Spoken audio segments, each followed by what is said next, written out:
Hola hermanos, ¿cómo están? Les saludo como siempre en el amor del Señor. Espero que todos se encuentren bien y les doy la bienvenida para la lección número 24 de nuestra Academia Bíblica, acá de Labranza, junto al Carmen. Que el Señor esté cada día con ustedes. También saludamos a los hermanos que están escuchando, sea de acá de Temuco, de Labranza, Chile y afuera también. Sabemos que hay hermanos que están por todas partes haciendo llegar esta palabra, así que donde quiera que se encuentren, el Señor sea manifestándose en sus vidas. Hermanos, quedamos en la lección anterior, la 23, en en el versículo 23 del capítulo 15 de Marcos. Así que ahora vamos a continuar con el 24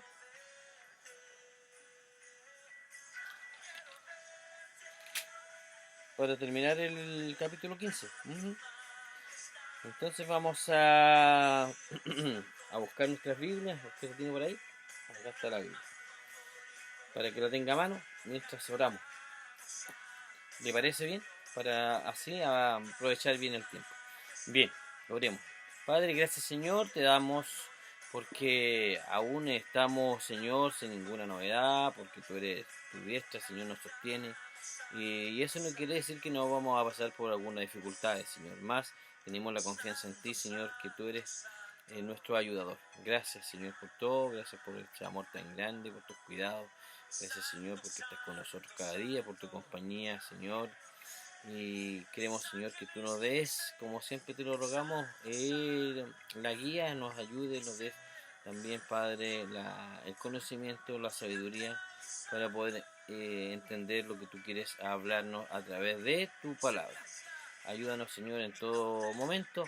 Y gracias, Señor, y oramos también por las personas que están escuchándonos, Señor, de diferentes lugares. Padre bueno, ayúdanos, como decíamos, Señor, a darnos entendimiento y conocimiento en tu palabra. En el nombre de Jesús, amén. Bien, hermanos, vamos a continuar entonces con nuestra lección 24 del capítulo 15 de Marcos, del 24 al 47, dijimos, y vamos a ver. En el nombre del Señor dice: cuando lo hubieron crucificado, repartieron entre sí sus vestidos, echando suerte sobre ellos para ver qué se llevaría cada uno. Era la hora tercera cuando le crucificaron, y el título escrito de su causa era El Rey de los Judíos. Crucificaron también con él a dos ladrones, uno a su derecha y el otro a su izquierda. Y se cumplió la escritura que dice: y fue contado con los inicuos. Y los que pasaban le injuriaban, meneando la cabeza y diciendo: va, tú que derribas el templo de Dios y en 3 días lo reedificas, sálvate a ti mismo y desciende de la cruz. De esa manera también los principales sacerdotes, escarneciéndose, decían unos a otros con los escribas: a otros salvó, a sí mismo no se puede salvar. El Cristo Rey de Israel descienda ahora de la cruz para que veamos y creamos. También los que estaban crucificados con él le injuriaban. Cuando vino la hora sexta hubo tinieblas sobre toda la tierra hasta la hora novena. Y a la hora novena Jesús clamó a gran voz diciendo: Eloi, Eloi, lama sabactani, que traducido es: Dios mío, ¿por qué me has desamparado? Y algunos de los que estaban allí decían al oírlo: mirad, llama a Elías. Y corrió uno y empapando una esponja en vinagre y poniéndola en una caña le dio a beber, diciendo: dejad, veamos si viene Elías a bajarle. Mas Jesús, dando una gran voz, expiró. Entonces el velo del templo se rasgó en dos, de arriba a abajo, y el centurión que estaba frente a él, viendo que después de clamar había expirado, así dijo: verdaderamente este hombre era hijo de Dios. También había algunas mujeres mirando de lejos, entre las cuales estaba María Magdalena, María la madre de Jacobo el menor y de José y Salomé, y quienes cuando él estaba en Galilea le seguían y le servían, y otras muchas habían subido con él a Jerusalén. Cuando llegó la noche, porque era la preparación, es decir, la víspera del día de reposo, José de Arimatea, miembro del noble del concilio que también esperaba el reino de Dios, vino, entró osadamente a Pilato y pidió el cuerpo de Jesús. Pilato se sorprendió de que ya hubiese muerto, y haciendo venir Al centurión le preguntó si ya estaba muerto. E informado por el centurión, dio el cuerpo a José, el cual compró una sábana y quitándolo lo envolvió en la sábana y lo puso en un sepulcro que estaba cavado en una peña, e hizo rodar una piedra a la entrada del sepulcro. Y María Magdalena y María, madre de José, miraban dónde lo ponían. Bien, hasta aquí entonces damos por finalizado la lectura del capítulo 15 y con ello comienzo a la lección número 24. Dice que cuando le crucificaron se repartieron sus vestidos, echando suerte sobre ellos para decir lo que cada uno tomaría.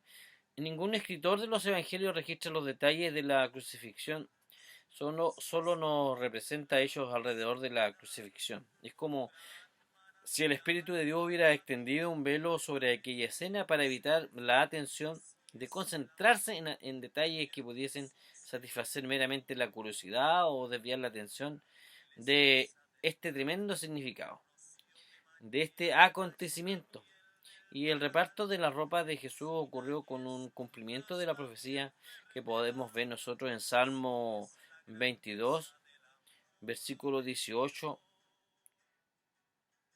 Y eso si usted lo puede revisar ahí en el Salmo capítulo 22, versículo 18, la cual relata esto que estaba ya anunciado de antemano. En el versículo 25-26 de este capítulo, Marcos dice que era la hora tercera cuando le crucificaron y la inscripción de la acusación contra él decía el rey de los judíos. Aquí se nos dice que cuando le crucificaron era la tercera hora, que equivale a las 9 de la mañana. Aquí hay que aclarar que Marco usa el cómputo hebreo del horario, mientras que Juan utiliza el cómputo romano. Tenemos que reunir todos los escritos del Evangelio para obtener la totalidad de las inscripciones colocadas en la cruz. Juan dijo que estaba escrita en hebreo, griego y latín. Ninguno de los evangelistas tuvo la intención de contarnos toda la historia y la acusación por la que fue crucificado. Se resume en las palabras del rey de los judíos. Podría parecer una declaración anómala si dijésemos que era cierto. No era cierta según el significado que ellos le daban. Él no había dirigido ninguna insurrección contra Roma, sino que se ofreció a Israel y fue rechazado. Los versículos que relata aquí el 27-28 dice: crucificaron con él a dos ladrones, uno a su derecha y otro a su izquierda, y se incumplió la escritura que dice: y con los transgresores fue contado. Se nos dice que Jesús fue crucificado en medio de dos ladrones, y Marco nos dice que eso ocurrió así, para que se cumpliesen, ¿qué cosa? Las escrituras. Para que se cumpliesen las escrituras, y luego cita al profeta Isaías en el capítulo 53, versículo 12, que dice: con los transgresores fue contado. Vamos a los versículos 29 al 31, que dice que y los que pasaban le injuriaban meneando la cabeza y diciendo: va tú que destruye el templo, burlándose, y en 3 días lo reedifica, sálvate a ti mismo, descendiendo de la cruz. De igual manera también los principales sacerdotes junto con los escribas se burlaban de él entre ellos, decían: a otro salvó y a sí mismo no puede salvarse. En esta última frase podríamos decirlo que sí era cierta. Él no podría haberse salvado, él no podría, haber salvado a otro y al mismo tiempo salvarse a sí mismo. Él se entregó a sí mismo por otro. Y este es el gran principio de la redención.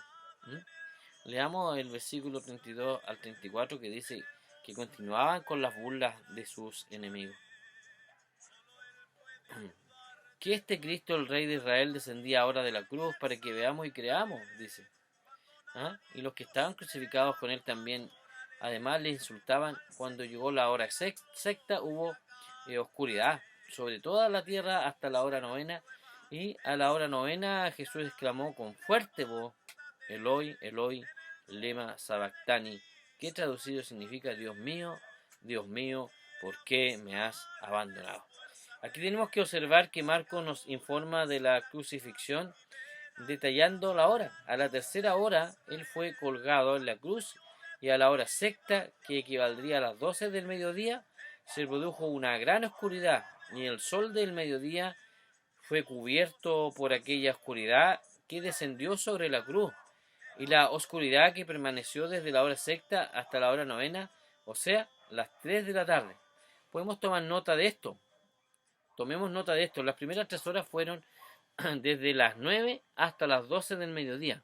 Las segundas 3 horas fueron desde las 12 del mediodía hasta las 3 de la tarde. Y Jesús estuvo colgado en la cruz durante 6 horas. Durante las primeras 3 horas hubo luz física y natural, y en las segundas 3 horas hubo oscuridad física. Pero desde otro punto de vista diremos que durante las primeras 3 horas hubo oscuridad espiritual, y en las segundas 3 horas hubo luz espiritual, porque en aquellas 3 horas o en aquellas primeras horas el ser humano hizo lo peor que podía haber hecho. Le crucificaron y le ultrajaron. Incluso los que estaban colgados junto a él en la cruz le ultrajaron. Y al menos al principio ambos ladrones así lo hicieron. Después los enemigos que iban pasando cerca y alrededor le ridiculizaban meneando sus cabezas en las 3 primeras horas. Entonces el ser humano estaba actuando y haciendo lo peor, y en las segundas 3 horas Dios estaba trabajando. Entonces durante las 3 primeras horas él estaba sufriendo en manos de los seres humanos. En las últimas 3 horas él estaba sufriendo, muriendo por el pecado del mundo. Así que en los momentos de oscuridad física había realmente luz espiritual y Dios estaba actuando.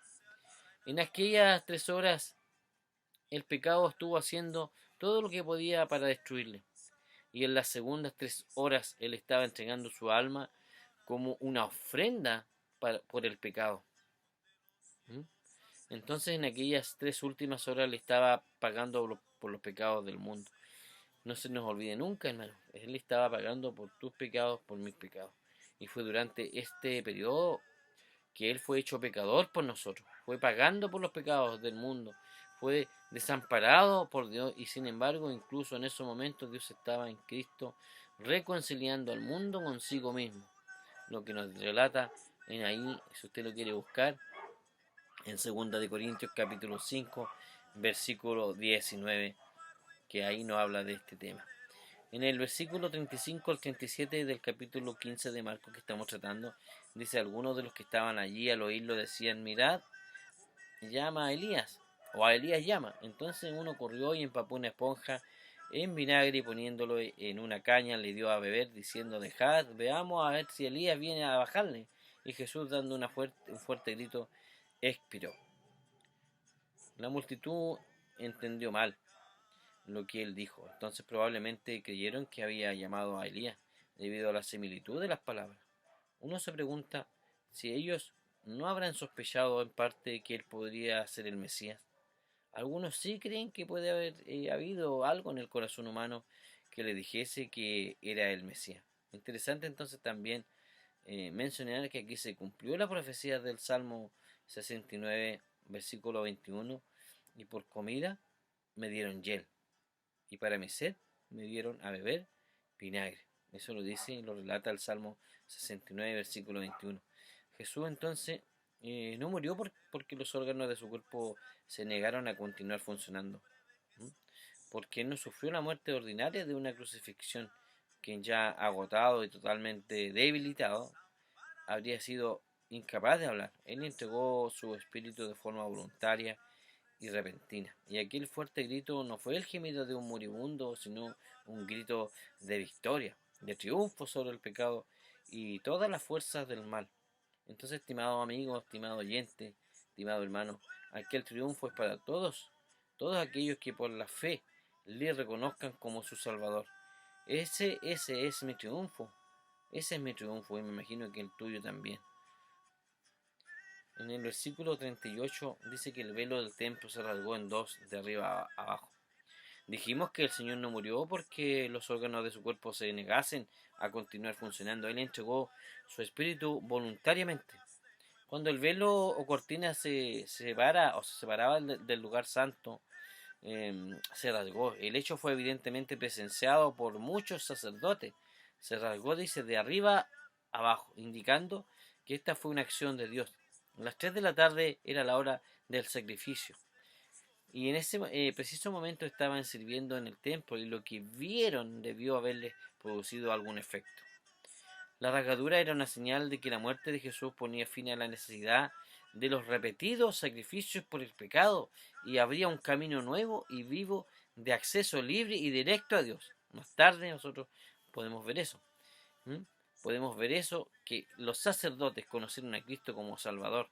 Dice el libro de los Hechos, eh, dice el capítulo 6, versículo 7, y la palabra de Dios crecía y el número de los discípulos se multiplicaban en gran manera en Jerusalén, y muchos de los sacerdotes obedecían a la fe. Este pasaje nos confirma entonces la actitud de aquellos sacerdotes, y tenemos razones para creer que algunos de ellos estaban oficiando en el templo en el día de la crucifixión. El hecho de que en el mismo instante que el Señor entregó el Espíritu fuera el momento en que el velo del templo se rasgó en dos, indica que de ninguna manera aquello ocurrió accidentalmente. Esos dos acontecimientos fueron especialmente relatados juntos. Hemos leído que el Señor entregó el Espíritu y Él no podía morir hasta haber entregado su Espíritu. Ya hemos afirmado que su muerte no se debió a falla orgánica, lo cual nos indica que Él, por supuesto, murió de una manera diferente al de otros seres humanos. Y ya hemos destacado que en el momento de su muerte el velo se rasgó. El velo nos habla de la humanidad de Cristo. El libro de Levítico nos proporciona una mayor comprensión del velo porque dicho libro trata el tema del servicio sacerdotal en el tabernáculo, y el velo como símbolo de la humanidad de Cristo contiene un mensaje muy importante. Es que la humanidad de Cristo, perdón, o la vida de Cristo no excluye de la presencia de Dios. Su vida impecable revela cuán pecaminosa es la nuestra, y en el instante de morir el velo fue rasgado. Fue su muerte la que nos lleva a la presencia de Dios, no su vida. Aunque nadie niega lo maravillosa que fue la vida de nuestro Señor Jesucristo estando en la tierra, pero realmente lo que nos lleva a la presencia de Dios fue su muerte. ¿Mm? Y eso hay que tenerlo muy, muy claro, hermanos. Veamos el versículo 39 que dice que viendo el centurión que estaba frente a él, eh, la manera en que expiró, dijo: en verdad, este hombre era hijo de Dios. Esta fue la confesión de fe más maravillosa de aquel centurión, y expresó como nunca nadie lo hizo en ese momento, logrando alcanzar al máximo contenido de su fe. No podía haber dicho algo si no se lo hubiese revelado. Reconoció que Jesús era el Hijo de Dios, reconoció quién era Él. Difícilmente aquel hombre conocía detalles teológicos, pero supo lo suficiente como para para ocupar su lugar bajo la cruz de Cristo, y eso es todo lo que Dios siempre le ha pedido a cualquier pecador que haga. Él nos pide que vengamos a Él con fe. Y es lo que aquel hombre estaba haciendo. Recordemos que era un romano pagano que tenía el trabajo cruel de crucificar a otros hombres.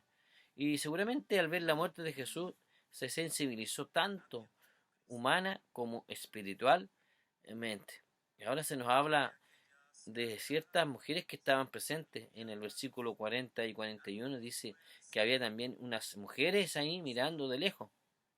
Mujeres mirando de lejos, en las que estaba María Magdalena, María, la madre de Jacobo el menor y de José, y además Salomé, las cuales cuando Jesús estaba en Galilea le seguían y además le servían. Y había muchas otras que habían subido con él a Jerusalén. Por cierto, es interesante observar que las mujeres que permanecieron hasta el último momento en la cruz serían las primeras en llegar a la tumba. Aquí se nos dice que miraban la escena desde lejos. Ellas fueron las que permanecieron fieles hasta el final. Y en aquellos momentos sus discípulos y apóstoles se habían dispersado. Recordamos eso. Y había también otras mujeres que aquí no se mencionan, aunque se indican que muchas otras mujeres habían subido con él desde, desde Jerusalén. En el versículo 42, versículo 42 al 45 dice que: y al atardecer, como era el día de la preparación, es decir, la víspera del día de reposo, vino José de Arimatea, miembro prominente del concilio, que también esperaba el reino de Dios. Y llenándose de valor, entró a donde estaba Pilato y le pidió el cuerpo de Jesús. Pilato se sorprendió de que ya hubiera muerto y llamando al centurión le preguntó si ya estaba muerto. Y comprobando esto por medio del centurión, le concedió el cuerpo a José. Aquí hay un detalle interesante. José de Arimatea era un seguidor de Jesús, poco conocido. De hecho, él estaba encargado del entierro y tuvo el valor suficiente como para identificarle públicamente. El libro de Lucas 23, el versículo 51 y 52, dice que era un miembro del Sanedrín, que no había estado de acuerdo con la postura y acciones de ese tribunal religioso y procedía de Arimatea, una de las ciudades de aquella tierra, y esperaba el reino de Dios. Y este hombre surgió como un seguidor del Señor Jesús cuando los apóstoles se hallaban dispersos, quizá escondidos en algún lugar, y pidió el cuerpo de Jesús. Se nos ha dicho que Pilato se sorprendió de que Jesús hubiera muerto tan pronto. El motivo fue que habitualmente una persona que había sido crucificada permanecía viva en la cruz y a veces por varias horas o días, y su vida simplemente se iría extinguiendo gradualmente, agonizando. Esta era una forma cruel e inhumana de la tortura. Esa fue la razón por la cual Pilato se sorprendió y quiso investigar el asunto especialmente y preguntó al centurión.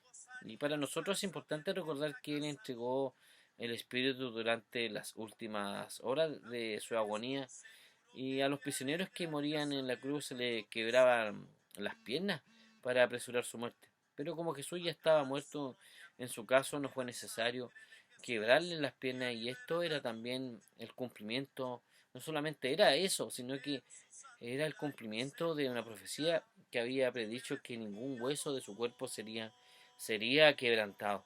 Se nos dijo que Pilato entregó el cuerpo a José y resulta interesante observar que en esta sección se utilizan dos palabras griegas diferentes para el cuerpo.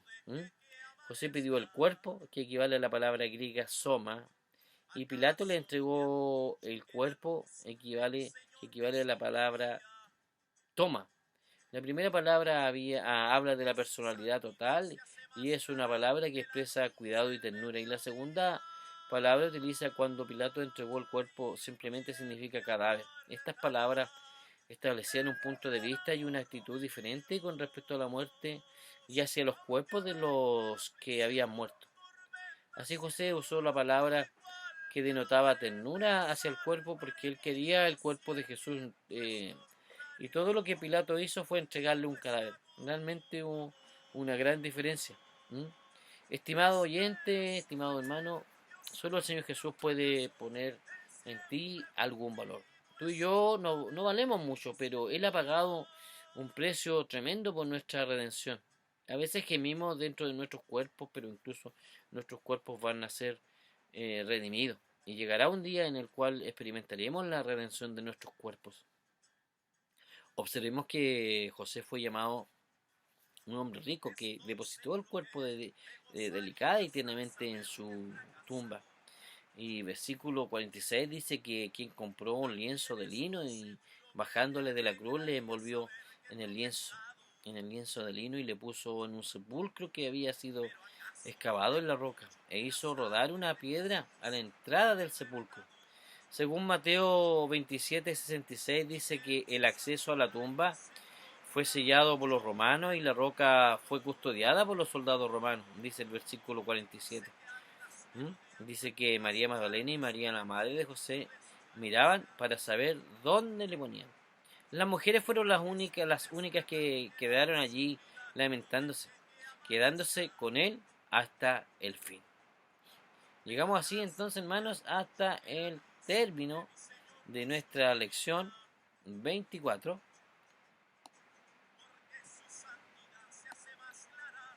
Y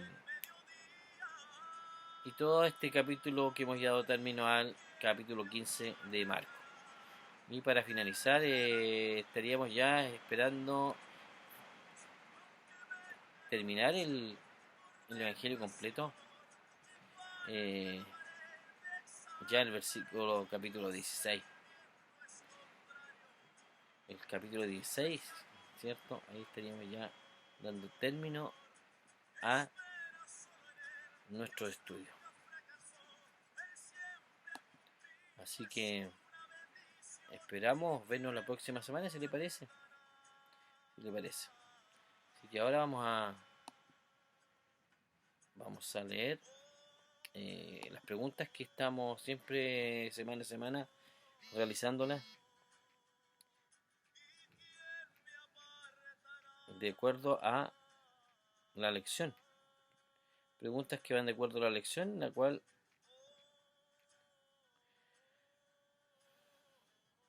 son auspiciadas, como yo siempre lo digo, por el pastor Luis, nuestro pastor Luis Mariqueo.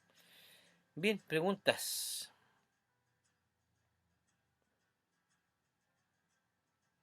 Preguntas. Dice así, vamos a hacer algunas preguntas. La primera pregunta dice: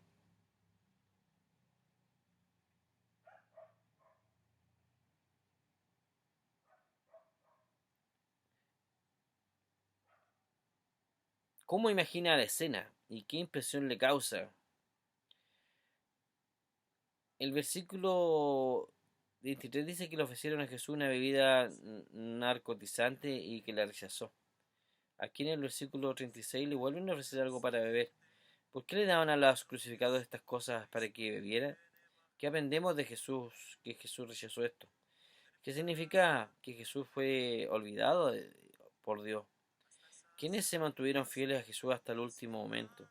¿Qué aprendemos de aquellas personas? Cuente, bueno, quizás usted pueda relatar esto brevemente en algunos versículos y pueda volver a leerlos también y poder reflexionar acerca de ellos. Así que hermanos, hasta aquí llegamos con las preguntas y con esta lección. Que el Señor esté con ustedes, les bendiga como siempre les digo yo, y el Señor les acompañe. Vamos a orar. Padre, Señor, gracias te damos cada día, cada momento, cada instante, y una vez más, Señor, hemos terminado nuestra lección. Gracias, Señor, por darnos esta posibilidad de abrir nuestra mente, nuestro entendimiento, de entregarnos lo necesario para comprendernos. Gracias, Señor. Oramos, Señor, cada día, en cada situación, y agradecemos tu presencia, agradecemos tu amor. Agradecemos que tú eres quien nos sostiene, que nos guarda y que nos libra de todo mal. Gracias, Señor, porque siempre has sido fiel, porque tu fidelidad es muy grande. Permite, Señor, que nos aferremos cada día, Señor, a esa cruz para poder reconocer que hay un Dios maravilloso que dio su vida por toda esta humanidad. Acércanos, Señor, cada día más, Señor, a ti. Padre, sea tu Espíritu Santo hablando en nuestras vidas. En el nombre de Jesús, amén y amén. Bien, hermanos, hasta la próxima semana. Entonces, me despido, que el Señor les bendiga.